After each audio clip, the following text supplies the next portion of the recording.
What up, YouTube? We're back at it again with another video. Yeah, I haven't uploaded in a while because, sometimes, I'm busy, okay? So, don't blame me for that.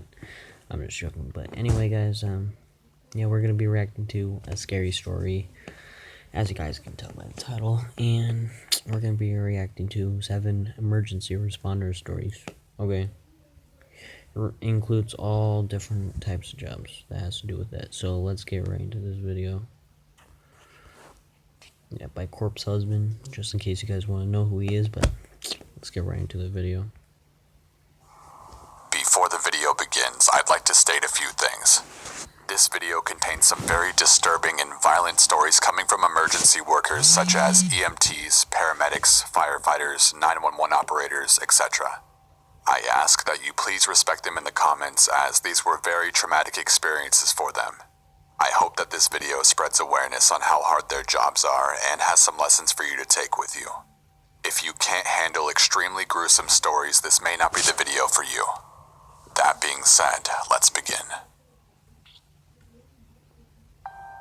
Number 1. Law enforcement / EMT here. There was a family of 4 in the car. Mom driving, teenage daughter in the front seat, grandma and 5-year-old son in the back. The mom was texting and driving and didn't notice a huge sweeping curve in the road. Went head-on, driver to driver with a gravel hauler 18-wheeler without either of them having time to touch the brakes. My partner arrived a minute before me, and the first thing I saw upon arrival was him crying, carrying the lifeless 5-year-old boy away from the car covered in all kinds of fluids. I approached what remained of the vehicle's passenger side, and there was blood and brain matter all over. The mom, who was the driver, was just pieces. Completely severed arms still trapped between the steering wheel and dash/hood and engine. The grandmother was pinned behind her, broken back and neck, internally decapitated. Only the teenage daughter in the front seat survived, which is how we determined the mom was texting and driving. I've responded to a lot of gross and gruesome things, but this was easily the most disturbing. My daughter was the same age as the little boy, and I will never shake the image of his sad, lifeless body and my partner crying while carrying him away. Like other emergency workers say, generally things involving kids are harder to deal with. For fuck's sake, don't text and drive.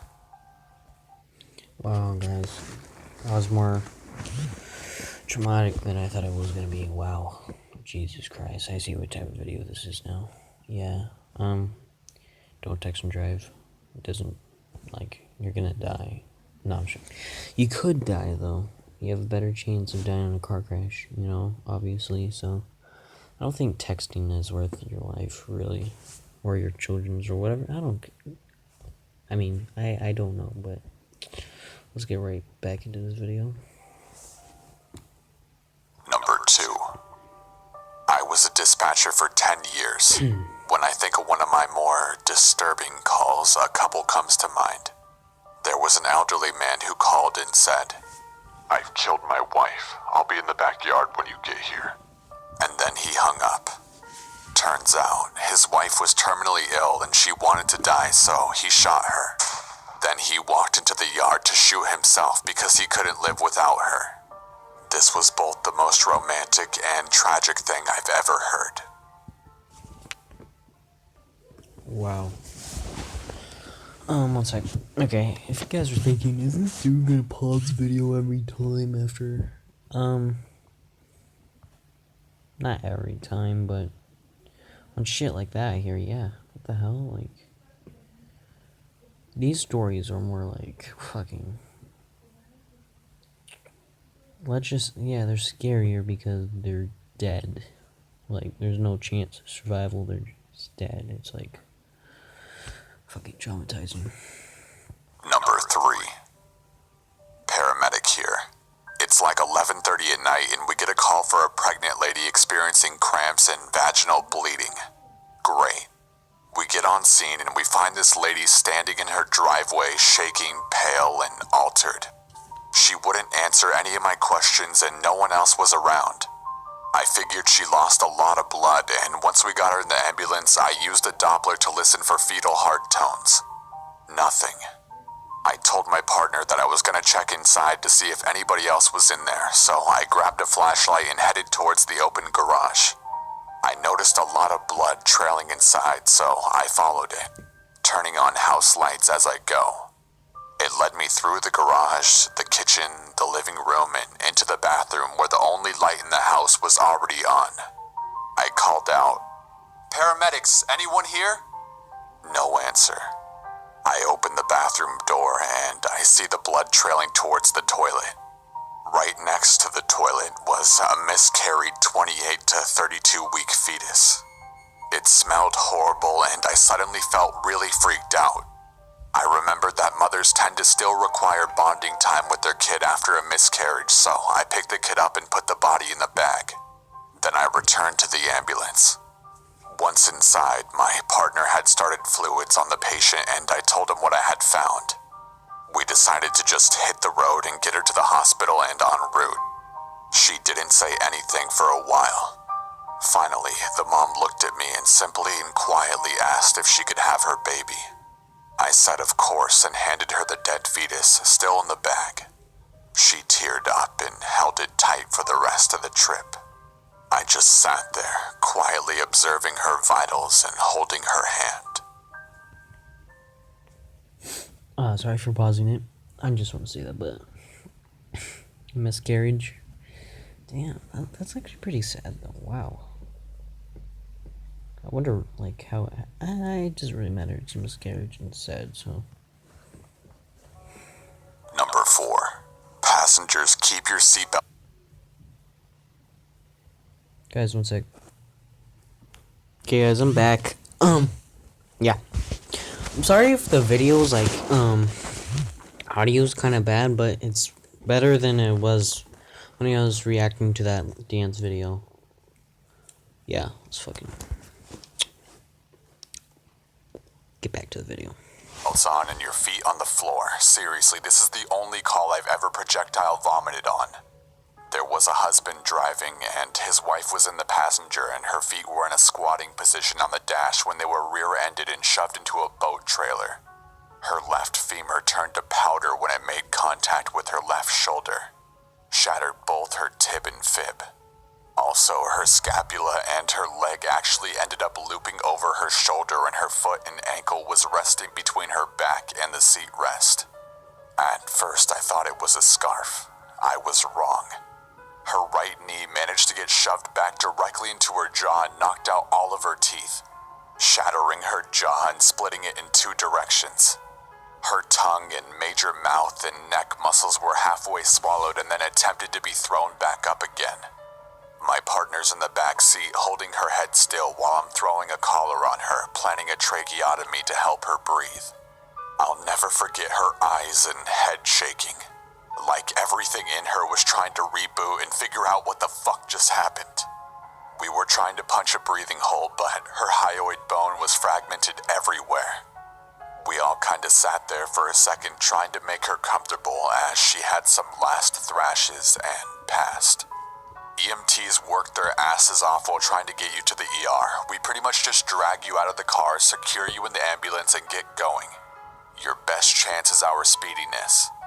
But with her, she didn't even look human. We tried CPR, we tried AEDs. Every time we touched her, she responded with bubble wrap sounds of shattered rib cages, neck filled with blood, bone, and sinew, and her legs are still wrapped all over herself. We never got her breathing again, and she was pronounced dead on arrival. That was the call that made me quit. She looked like my mom, or what I guess she looked like if she was in one piece. Number 5. I wanted to tell this story because there's a lesson to be learned from it. I luckily didn't respond to this one, but my FTO did. So there's a husband and wife at home cooking. Wife dumps boiling water all over the front of her lap. Husband panics, throws her into his truck, and goes flying to the hospital. He's going approximately 80 in a 50 late at night. He crests a small hill, and his truck leaves the pavement ever so slightly, so he swerved. He can't brake and he slams into the back of a dump truck attempting to make a turn. Wife dies instantly, head is caved in by the corner of the dump truck's bumper. I had the horrible pleasure of seeing the wreckage of the truck every day in our impound yard as we investigated the incident. The husband got charged with manslaughter, and I don't know what happened with that. But on top of dealing with killing his wife, he was a wreck. Moral of the story, never attempt to drive someone to the hospital like that unless it is an imminent life or death. Call an ambulance. First responders are trained to drive at a high rate of speed and can stabilize a patient.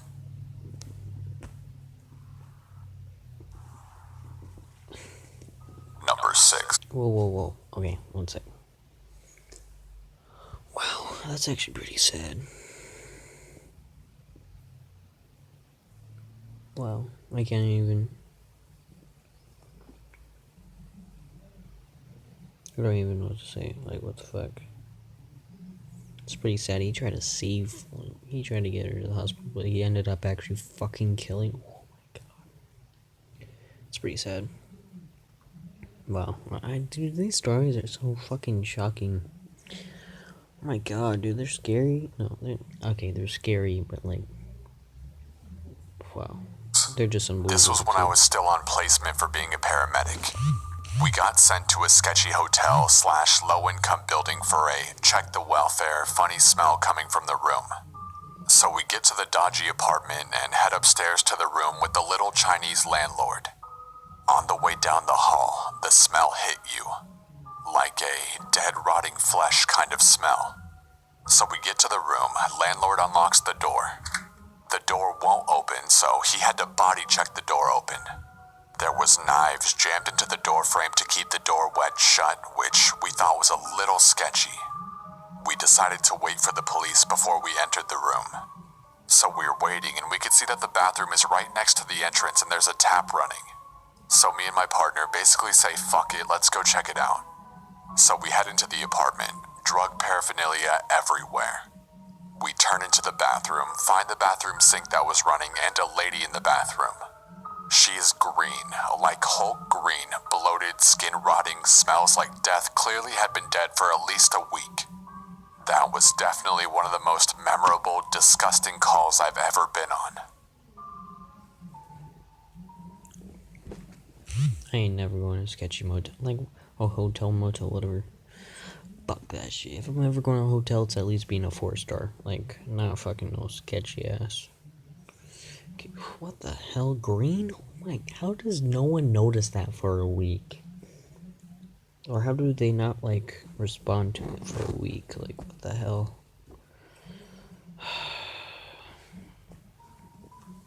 Number 7. Firefighter here. I once responded to a vehicle versus 18-wheelers accident, where the car pulled out in front of the truck, which was going approximately 70 miles per hour. The car caught fire afterward. Dispatch initially called it out as a vehicle fire, and when we arrived, it looked like a car had exploded in the middle of the 5-lane highway. We pulled the passenger out upon arrival, and I vividly remember my captain spraying him down with the hose because he was burning. He likely died upon impact, but everything except for his right arm, which had been out the window, was severely burned. My engineer, who pulled him out, said on first grab he felt the skin give away all the way to the bone. That's how badly the passenger was burned. After the accident and the fire, all that remained of the driver was a pile of human parts melted into what remained of the seat and driver floorboard. It was unrecognizable until the coroner started trying to pull it out and I saw some ribs. Part of the driver's face had been cut off upon impact, and it was laying in the roadway among the assorted car parts. It still had hair. The whole thing haunted me for a long time. Hey everyone, I'm doing a live stream on the 16th, so make sure you turn notifications on by clicking the bell near the subscribe button so that you don't miss it. And in case you missed it, Oh my god, what the fuck? What the fuck? Oh my god. Okay. Wow, that was fucking. Wow. Jesus. Okay. Well, I hope you guys, I don't know what to say. I don't know if you guys enjoyed it because how traumatizing it sounded, but yeah, I'll see you guys in the next video and peace out.